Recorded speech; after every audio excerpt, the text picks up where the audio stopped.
बच्चा करीबन 12 साल, 14 साल, 15 साल स्कूल में इंग्लिश पढ़ता है, लेकिन उसके बाद पता है, मतलब सोचिए भारत का एजुकेशन सिस्टम कितना खतरनाक है। हम 12 साल, 15 साल इंग्लिश पढ़ते हैं, लेकिन उसके बावजूद भी हम क्या बोलते हैं, इंग्लिश समझ नहीं आती, इंग्लिश नहीं बनती। आश्चर्य की बात है कि अगर कोई बच्चा 15 साल किसी विषय को पढ़ता है, वो किताबें लिख दे उसके ऊपर, लेकिन हमारा एजुकेशन सिस्टम इतना खतरनाक है कि बच्चा बाहर आके भी क्या बोलता है, 15 साल से इंग्लिश समझ नहीं आई। इंग्लिश इसलिए समझ नहीं आई क्योंकि हमें उस तरीके से समझाया नहीं गया।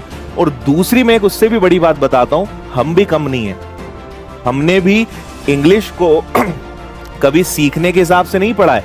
हमारा हमेशा उद्देश्य क्या होता था, पास होना है, अगली क्लास में जाना है, 17 नंबर लाना है। 50 नंबर में से 17 कैसे आएंगे, उसकी शानदार प्लानिंग करते थे। मैं प्लानिंग बताता हूं कैसे करते थे। आप जब छोटे थे, बचपन में अगर आप छोटे रहे होंगे तो मुझे पूरा भरोसा है आपने काऊ का निबंध याद किया होगा, है ना। उसके 10 पॉइंट्स आपने याद करे थे कि एक 2 आंखें होती हैं, तो एक पूंछ होती है, तो 4 पैर होते हैं ना, ये आपने याद किया था। और हर एग्जाम में, मतलब हमारे टीचर्स भी बोलते थे बेटा तुम तो 10 पॉइंट याद कर लो, तुम्हारा उद्धार हो जाएगा। जब थोड़े से बड़े हो गए, मान लीजिए आप 7th 8th में चले गए, थोड़ा सा आपका लेवल बढ़ गया, तो अब वहां पे फिर आपको लगा कि भाई साहब अब काऊ अपना साथ नहीं देगी, ठीक है। तो आपने फिर पता है क्या किया, आपने वहां वंडर ऑफ साइंस का निबंध याद किया, है ना।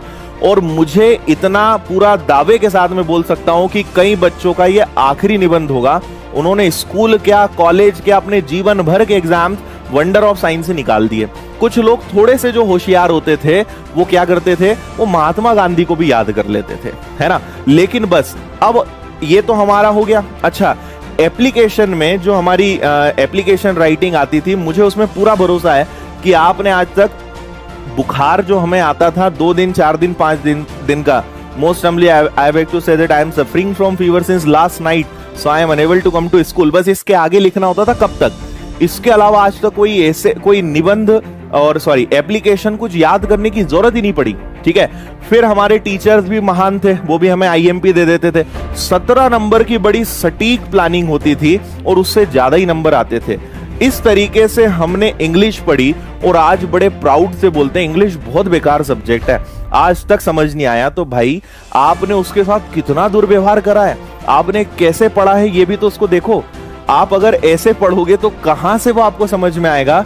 और मेरा मानना है कि आपने इस तरीके से अपने हर एग्जाम निकाले हैं तो इंग्लिश तो आसान हुआ ना, ठीक है। जिन विषयों को आप साल भर पढ़ते थे उसमें आप कितने नंबर लाते थे, उसमें आप 30, 35, 40 तक ले आते थे 50 में से। इंग्लिश को एक तो इंग्लिश को परीक्षा के 2 दिन पहले पढ़ते थे, है ना, उसके बाद भी 20-22 नंबर ले आते थे। तो सोचो 2 दिन पढ़ने में तुम 20 नंबर ले आते थे, साल भर पढ़ लेते तो क्या हो जाता। लेकिन हमारे दिमाग में बैठा हुआ है कि इंग्लिश बहुत कठिन है, इंग्लिश हम नहीं सीख सकते।